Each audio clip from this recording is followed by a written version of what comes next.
Hi, Democrats. Today is Monday, October 16th, and it's time for the Chair's Daily Live. Happy Monday. So it's Monday. And if it's Monday, I'm going to update you on how many mass shootings we've had in the United States thus far this year. And so today is October 16th. And in our nation, we've had 622 mass shootings.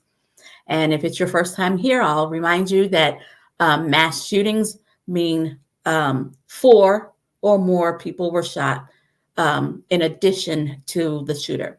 So it's 4 and the shooter or not. So 4 or more folks were shot at a time. There have been 662 of those shootings in 2023 in the United States.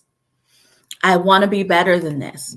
And I keep mentioning it because I don't want it to fall off the radar as more and more things are happening, right? We have the war over in Israel.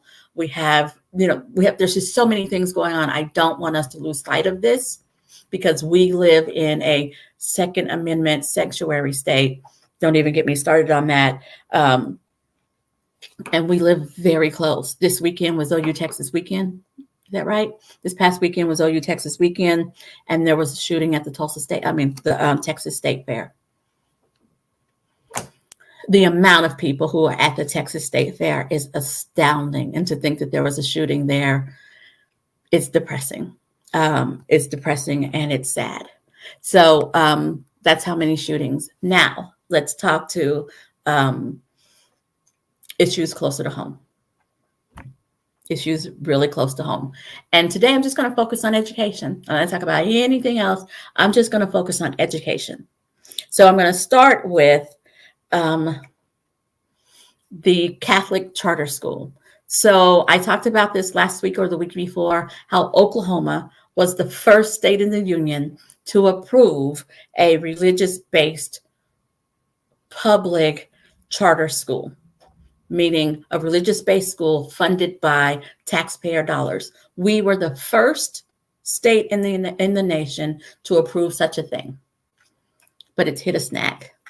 The chair of the board who approves them has refused to sign the contract because he believes, and I agree with him, I have no idea what his political persuasion is, that this is in violation of our state constitution. And so he doesn't want his name to be the signature that makes us violate our constitution. So it'll be interesting and we need to watch it. And I mentioned that first. I couldn't decide if I mentioned that first or if I should mention EPIC first, because to me, they are very related. EPIC Charter School, you guys remember how that all blew up. The owners, founders, whatever they were of EPIC Charter School ended up being indicted for criminal charges around their handling of EPIC charter schools. Well, last week it was announced that they were being charged with additional charges, including misuse of federal funds, embezzlement, and running a scheme.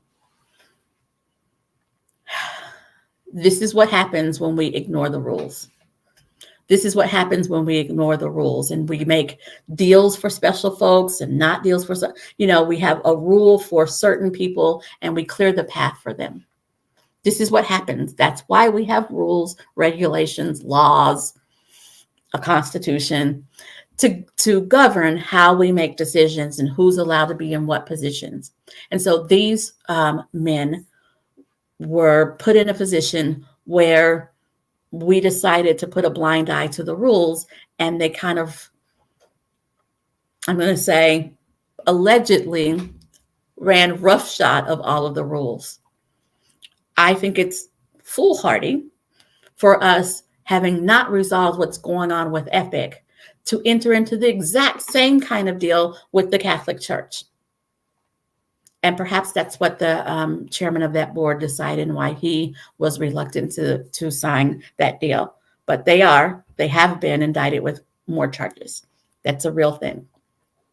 Speaking of things not being done right, GEARS funds, and I'm going to tell you, I don't remember what the letters stand for, but it's basically the money, the ARPA money that came from the federal government to our state to help make sure that education kept happening during and as we came out of the pandemic.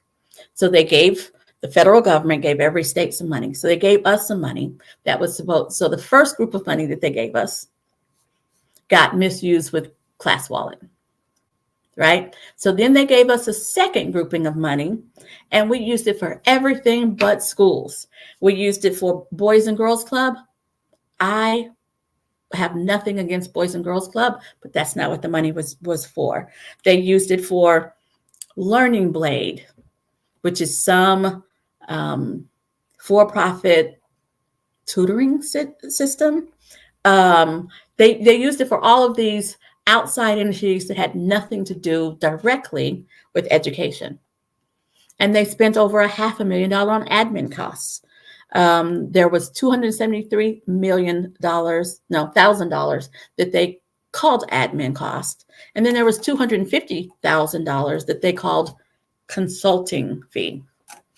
So by my math, that's $500,000 to admin. I mean, just because it comes from the federal government does not mean that it should be used as a slush fund. And it appears that that's what's happened with the Gears 2 money, that it's just been used to fund pet causes that weren't specifically and directly education causes. Geez, oh Pete. And you wonder why we can't get businesses here.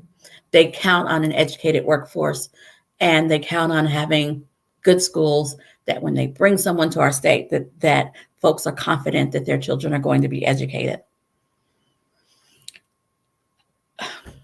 I have more news, but it's depressing. So I'm not going to talk about it. I'm going to stay positive and tell you guys that I will be back tomorrow, hopefully with good news. We'll talk about good, positive, happy things tomorrow. I'll see you then at 4:15.